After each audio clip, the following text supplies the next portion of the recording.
தேர்தல் எனக்கு 8வது தேர்தல். 4 தேர்தலை நான் பெரம்பலூரில் என்னுடைய பிறந்த மாவட்டத்திலே நடத்தினேன். இங்கே நீலகிரியிலே 4வது முறையாக நிற்கிறேன். 8 தேர்தல். இந்த 8 தேர்தல்ல 7 தேர்தல்ல இந்த பரபரப்பு இல்ல, இந்த பதட்டம் இல்ல, இந்த சவால்கள் இல்ல. இந்த தேர்தலில் அப்படி நான் உணர்கிறேன். என்ன காரணம் என்றால், தமிழ்நாட்டுடைய முதலமைச்சர் அவர் என்னவெல்லாம் செய்திருக்கிறார், செய்கிறார் என்று உங்களுக்கு தெரியும்.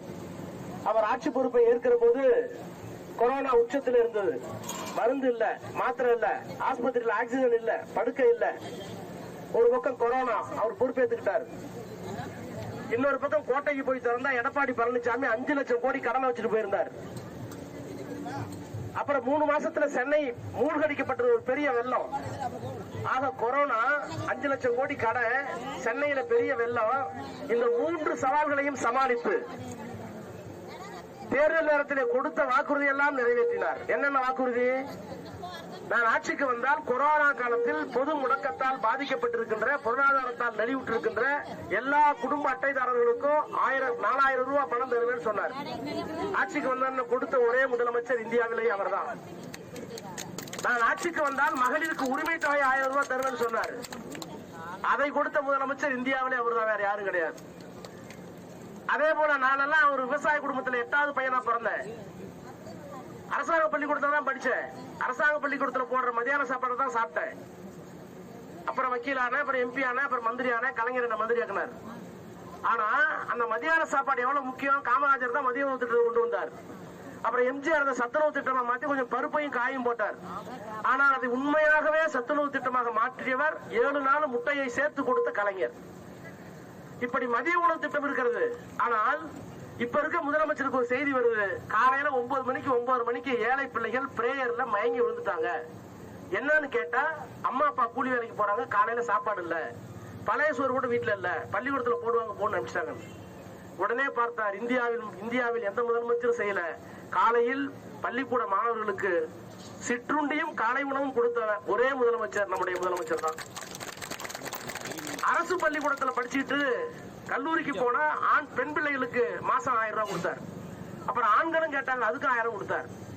எதுக்கு சொல்றேன்னா, இவ்வளவு செஞ்சுட்டு இருக்க முதலமைச்சர் நரிக்கிறவர் வீட்டுக்கு போறார். அந்த நரிக்கிறவர் மக்களுடைய தேவைகள் என்னன்னு கேட்கிறார். அவங்களுக்கு வேண்டியது செஞ்சு கொடுக்கிறார். அவங்க குழம்பு கொடுக்குறாங்க, கறி குழம்பு. அந்த கொடி குழம்பு சாப்பிடுறாரு. ஐயோ இவ்வளவு காரமா சாப்பிடுறீங்களேங்கிறாரு. அதுக்கு அந்த அம்மா சொல்றாங்க, நாங்க இவ்வளவு காரமா சாப்பிடணும், எங்களுக்கு கொரோனாவே வர்றதில்லைன்னாங்க. நரிக்கிறவர் வீட்டுல கறி குழம்பு சாப்பிட்டு அடுத்த நாள் ஸ்பெயினுக்கு போறார். அடுத்த வாரம் ஸ்பெயின்ல போய் எல்லா முதலாளிட்டையும் பேசி 8 லட்சம் கோடி முதலீடு இங்க கொண்டு வரார். கார் கம்பெனி, கப்பல் கம்பெனி. ஆக ஒரு முதலமைச்சர் எல்லா தரப்பு மக்களையும் வேலை வாய்ப்பை உருவாக்குவதற்கு திட்டம், ஏழைகளுக்கு திட்டம், மகளிருக்கு திட்டம், மாணவர்களுக்கு திட்டம், தொழிலாளர்களுக்கு திட்டம், கட்டுற பாலங்கள் எத்தனை, போடுற ரோடு எத்தனை. ஆக இத்தனை திட்டங்களையும் தருகின்ற முதலமைச்சர் இந்த தேர்தல்ல, அவருக்கு என்ன தேர்தல் 2 வருஷம் இருக்கு. ஆனா என்ன சொல்றாரு இந்த தேர்தல்ல? கேக்குதா உங்களுக்கு? செல்லுல ஸ்டாலின் குரல் கேக்குதா? ஸ்டாலின் குரல். அப்புறம் இன்னொரு சொல்றாரு, இந்தியாவை மீட்க உங்கள் ஸ்டாலின் அழைக்கிறேன்.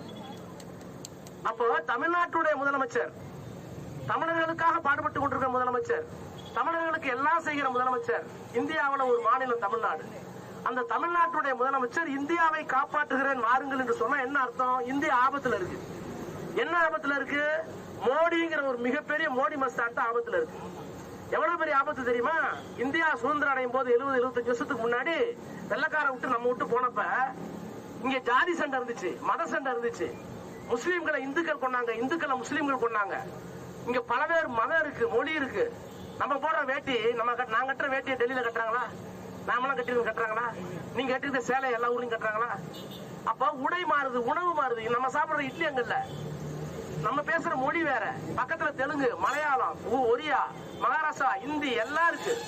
அப்போ பல்வேறு மொழி, பல்வேறு மதம், பல்வேறு கடவுள், பல்வேறு சாப்பாடு, பல்வேறு பண்பாடு, பல்வேறு உடை, புலவு பேத்தியும் உள்ளடக்கி இந்தியாவை ஒற்றுமையா எப்படி வச்சுக்கிறது அப்படின்னு காந்தி, நேரு, அம்பேத்கர், வல்லபாய் பட்டேல், இப்படி காகிதே மில்லத், இப்படிப்பட்ட பெரிய பெரிய தலைவர்கள் உட்கார்ந்து வகுத்ததுதான் அரசியல் சட்டம். அந்த அரசியல் சட்டம் இருக்கிற வரைக்கும் தான் சட்டம் இருக்கும். அந்த அரசியல் சட்டம் இருக்க வரைக்கும் தான் சுப்ரீம் கோர்ட் இருக்கும். அந்த அரசியல் சட்டம் இருக்க வரைக்கும் தான் பார்லிமெண்ட் இருக்கும். அந்த அரசியல் சட்டம் இருக்க வரைக்கும் தான் சட்டமன்றம் இருக்கும். அந்த அரசியல் சட்டம் இருக்க வரைக்கும் கோர்ட் இருக்கும். அந்த அரசியல் சட்டம் இருக்க வரைக்கும் போலீஸ் ஸ்டேஷன் இருக்கும். இதை எல்லாத்தையும் எடுத்துட்டு ஒரே மதம், ஒரே மொழி, ஒரே உடை, ஒரே சாப்பாடு, நான் சொல்றதா சட்டம் அப்படின்னு சொல்ற சர்வாதிகாரத்தை கொண்டு வருவர் தான் மோடி. இந்த கறி சாப்பிடாத, அந்த கறி சாப்பிடாத, அவனுக்கு பிடிச்ச கறி அவன் சாப்பிடறான். உனக்கு என்ன பிரச்சனை? அமெரிக்காவில, லண்டன்லயா எல்லா கறியும் தான் சாப்பிடுறாங்க. உங்களுக்கு பிடிக்கலன்னா விட்டுருங்க. இப்ப சாமிநாதனுக்கு கொலஸ்ட்ரால் இருக்கு, ஆட்டுக்கறி சாப்பிட மாட்டாரு, சிக்கன் தான் சாப்பிடுவாரு. ஆனா நான் போனா அவர் ஆட்டுக்கறி போட்டு கொடுப்பேன் எனக்கு, ஏன்னா எனக்கு கொலஸ்ட்ரால் ஜம்மு இருக்கு.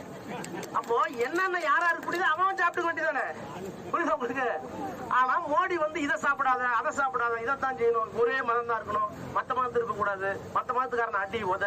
அப்ப தமிழ்நாடு ஸ்திரத்தன்மை இல்லாமல், சட்டம் ஒழுங்கு இல்லாம வெளிநாடு நம்மளை பார்த்து சிரிக்குது. 2 தேர்ந்தெடுக்கப்பட்ட முதலமைச்சர்கள், ஓட்டு போட்டு தேர்ந்தெடுக்கப்பட்ட 2 முதலமைச்சர் ஜெயில இருக்காங்க. டெல்லி முதலமைச்சர் ஜெயில இருக்காரு, ஜார்க்கண்ட் முதலமைச்சர் டெல்லி இருக்காரு. அமெரிக்கா சட்டம் போடுது, தப்பியாகுது.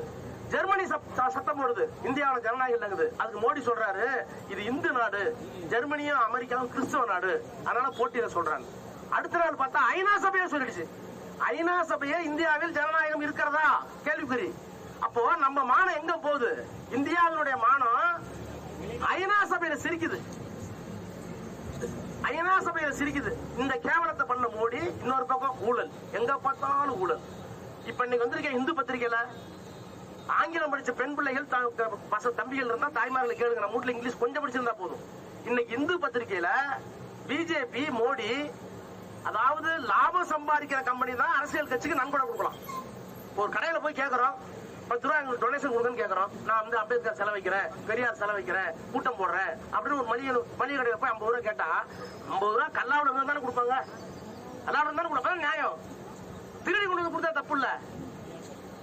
இன்னைக்கு வந்திருக்கு இந்து பத்திரிகை இல்லையா, அதாவது ஒரு 45 கம்பெனி, பெரிய கம்பெனி, 45 கம்பெனி, நட்டமடைந்த கம்பெனி 4000 கோடி ரூபாயை மோடிக்கும் மோடி கட்சிக்கும் லஞ்சம் கொடுத்திருக்காங்க. ஏற்கனவே நட்டத்தில் இருக்கான். நட்டத்தில் இருக்கவன் எப்படி பிஜேபி பணம் கொடுப்பான்? அப்ப அந்த பணம் யார் கொடுத்தா? அது மோடி பணம் தானே. அப்ப மோடி தானே பிடிச்சி உள்ள போடணும். இன்னைக்கு எழுதியிருக்காங்க இந்துல. நீ ஊழலை பத்தி பேசுறது என்ன யோகிதை இருக்கு? அப்ப மதவாதமும் ஊழலும் ஒன்றாக வருகிற போது இந்தியாவில் மோடியை தட்டி கேட்க, RSS தட்டி கேட்க, பிஜேபியை தட்டி கேட்க எந்த தலைவருக்கும் துணிச்சல் இல்லை. துணிச்சல் உள்ள ஒரே ஒற்றை மனிதனாக முத்துவேல் கருணாநிதி ஸ்டாலின் என்கின்ற அந்த மகத்தான மனிதர் மட்டும்தான் இருக்கிறார்.